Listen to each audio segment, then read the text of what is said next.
आसते आज प्रथम ब्राह्मणी बंदा नागनेश्वर महोत्सव ब्राह्मणी बंदा आरती पर केमती कौन आज थिला प्रथम ब्राह्मणी बंदन महोत्सव जहाँकि आज द्वितीय दिन में आसी पहुंची 3 दिन धरी चलो तो आज एठारे आसी देखा मिलता जे एठिकार अंचलवासी मैंने बहुत खुशी अच्छा बहुत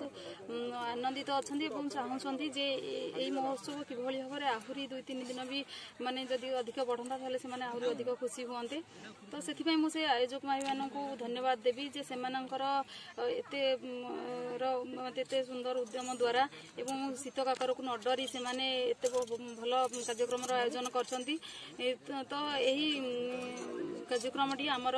बड़नागाना स्थित जो प्राचीन देवता आमर अच्छा चतुर्थ द्वादश चतुर्लिंग रूपे परिचित बोली अच्छा ओडिशा रे तो सही ठाकुर को से मानती प्रत्यक्ष भगवान बोली अंचलवासी से मानती तो यही अंचल केवल से ठाकुर प्रचार और प्रसार नुहे सहित आम उत्तरवाही गंगा बोली ब्राह्मणी नदी को मानिचु तो से आम एठार ब्राह्मणी बंदन आम करूँ तो यही नदी को किभली भाव में परिष्कार परिच्छन्न से रखिपारे जेहेतु से उत्तरवाही गंगा बोली मानिचंती एवं ता सहित यही कार्यक्रम गोटे शांति और मैत्री और निज निज भाव भितर बंधुता स्थापन कर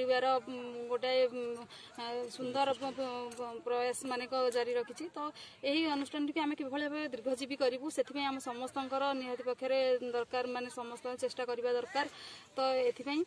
समस्त को धन्यवाद अर्पण करी जे समस्ते आसी सहयोग कर समस्ते चिरस्थायी करने चेष्टा करें। धन्यवाद।